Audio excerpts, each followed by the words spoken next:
प्रिय विद्यार्थियों का इकोनॉमिक कैलकुलेशन चैनल में हार्दिक अभिनंदन है।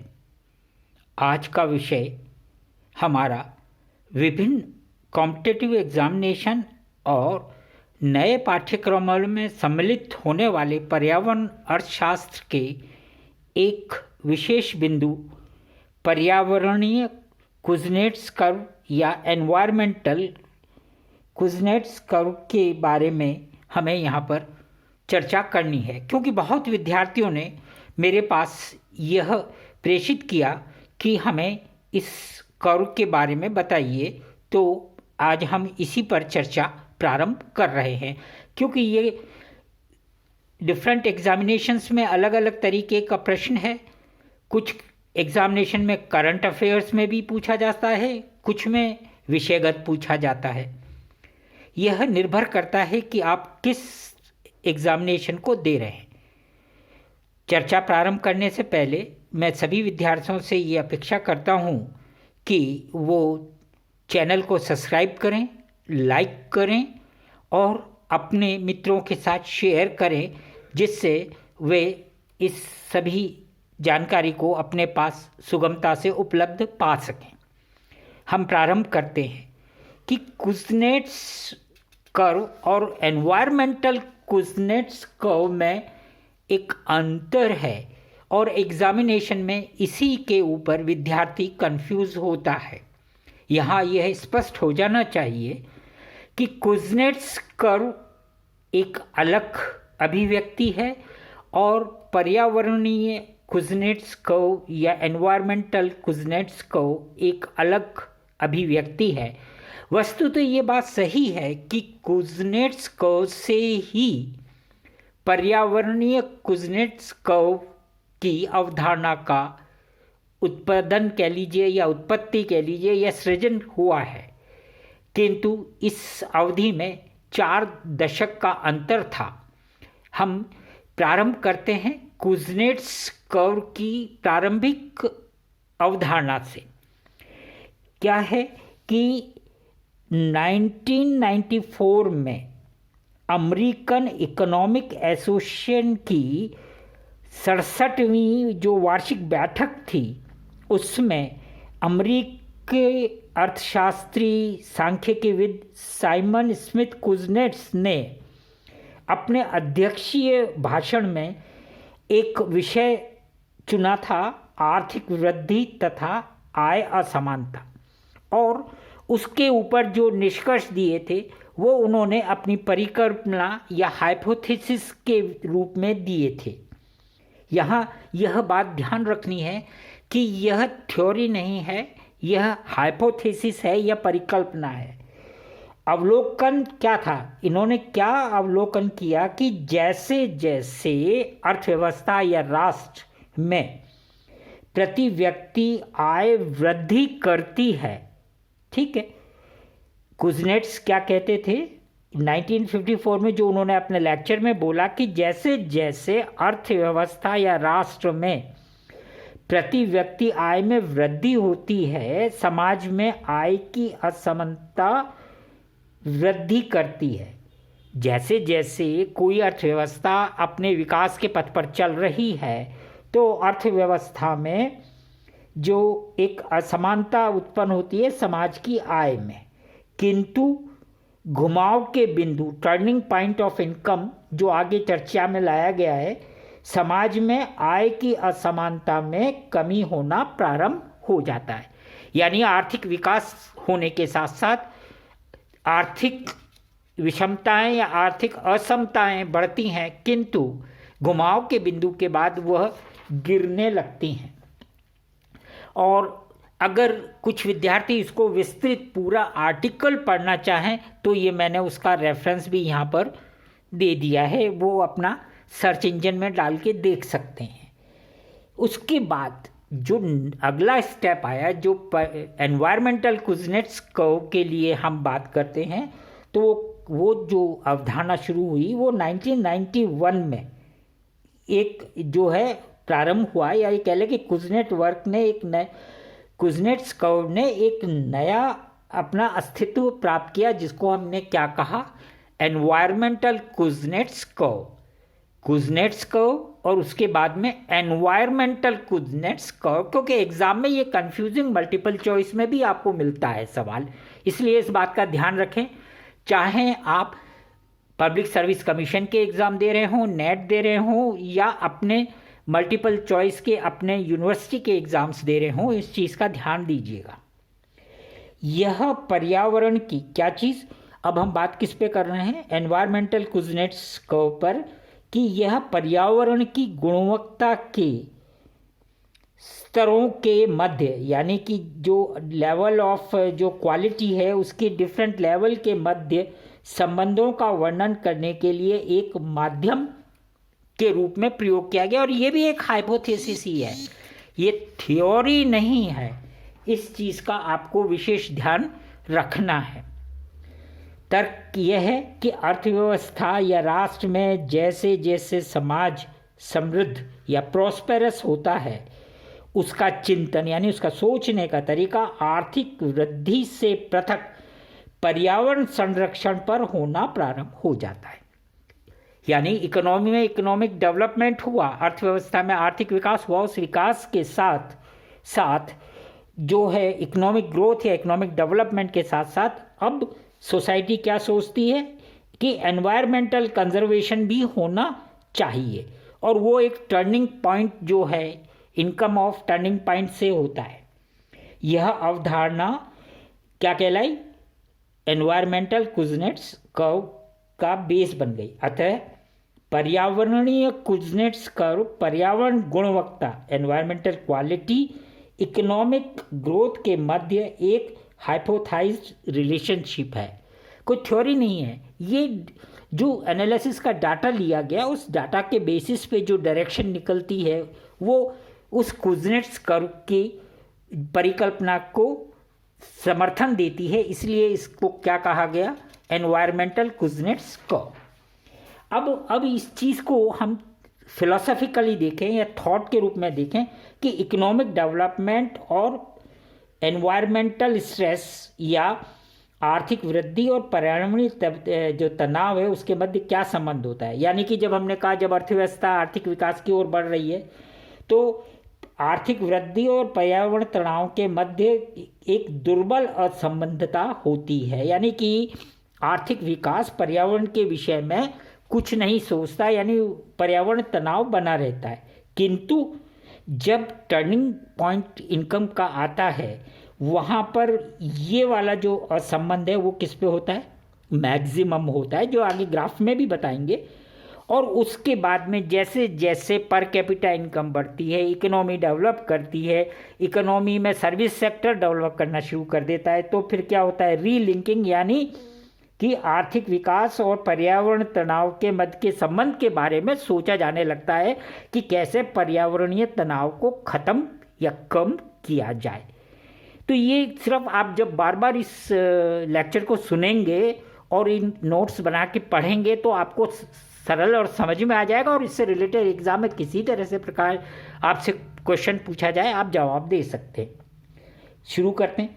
पर्यावरणीय कुजनेट्स कर्व की क्या अभिव्यक्त करता है कि आर्थिक विकास प्रारंभ में पर्यावरणीय ह्रास करता है, यानी कि जैसे जैसे इकोनॉमिक डेवलपमेंट होता है एनवायरमेंटल डिग्रेडेशन बढ़ता है या पर्यावरण का ह्रास बढ़ता है, किंतु आर्थिक विकास के साथ साथ समाज जो है वो पर्यावरण के साथ अपने संबंध सुधारना प्रारंभ कर देता है, यानी वो एनवायरमेंटल कंजर्वेशन या पर्यावरण सुधार के बारे में सोचने लगता है। कब, जब वो आर्थिक वृद्धि के अनुकूलतम स्तर पर पहुंच जाता है।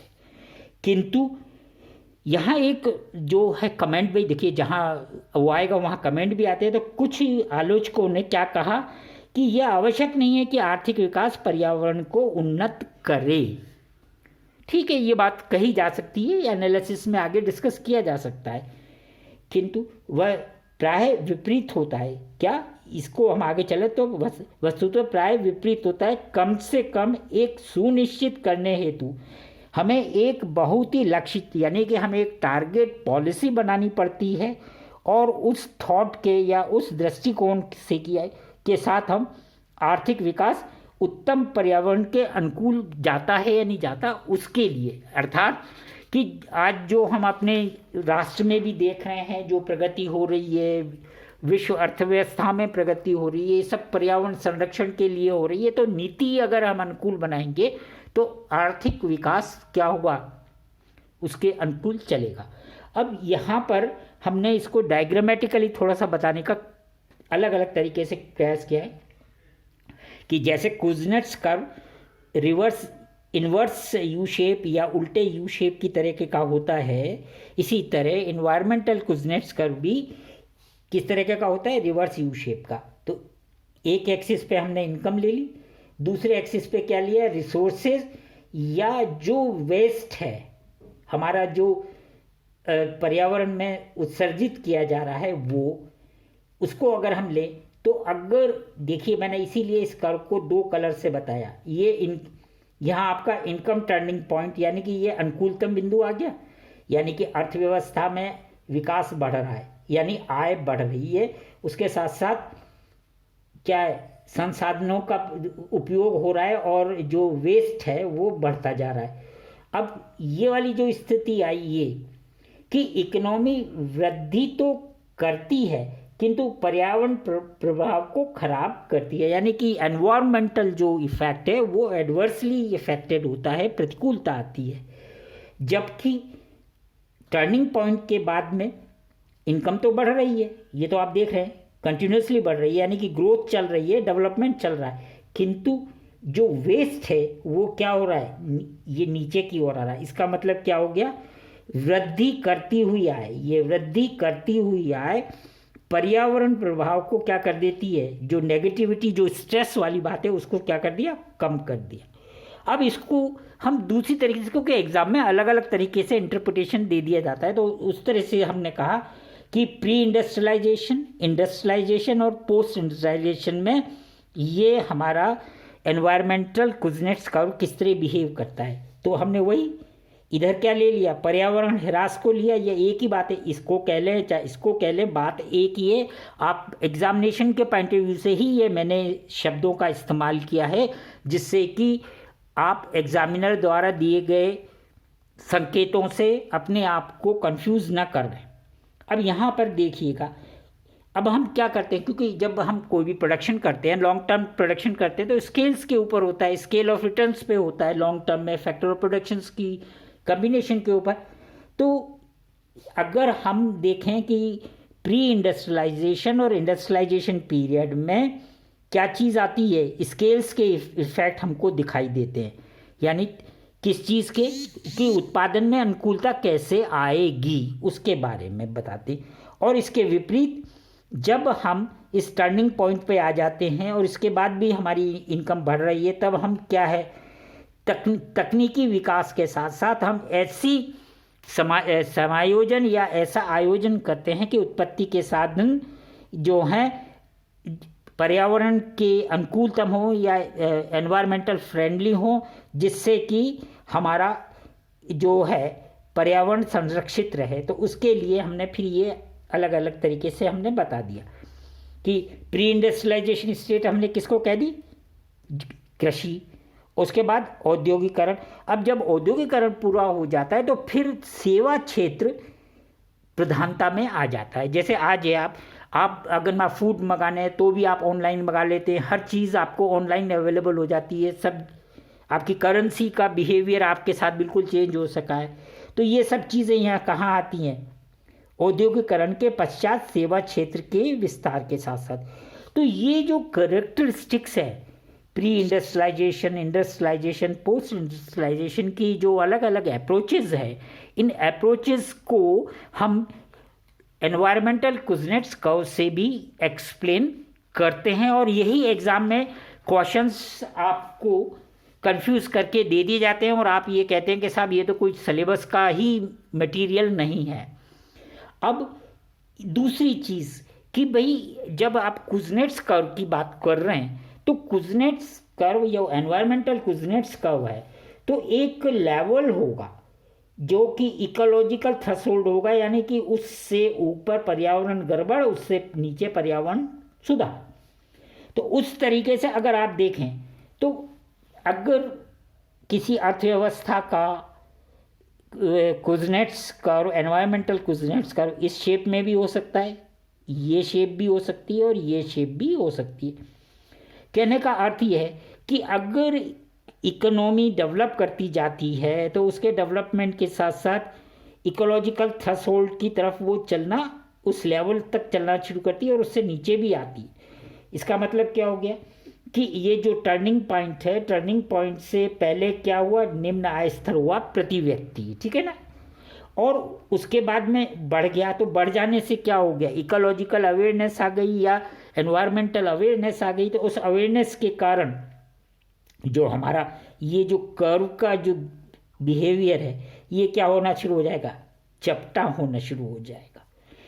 अब आपके एग्जाम में ये कंफ्यूजन दे सकते हैं कि विच कंट्री, इनमें से कौन सा कंट्री ज़्यादा जो कहना चाहिए कुजनेट्स, एनवायरमेंटल कुजनेट्स का को बेस्ट प्रेजेंटेशन दे रही है। तो ये जितना फ्लैटर होगा या इस थ्रेशोल्ड लेवल से नीचे होगा उतना ही बेटर होगा।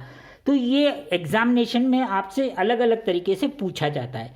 अब कंक्लूड हम कैसे कर दें कि पर्यावरणीय कुजनेट कर्व जो है आर्थिक विकास के मध्य एक परिकल्पनिक या हाइपोथेटिकल संबंध को बताता है। एनवायरमेंट और बार बार हम रिपीट क्या करें, उपरोक्त अभिव्यक्ति, ये जो कॉन्सेप्ट था एनवायरमेंटल कुजनेट्स कर्व का कॉन्सेप्ट जो डेवलप शुरू हुआ वो 1991 में वर्ल्ड बैंक के एक प्रोजेक्ट पर ग्रॉसमैन तथा कुगर ने वर्क किया था और उन्होंने जो अपनी हाइपोथेसिस ली थी वो हाइपोथेसिस कुजनेट्स कर्व हाइपोथेसिस की रिजेंबल कर रही थी या उससे मिल रही थी।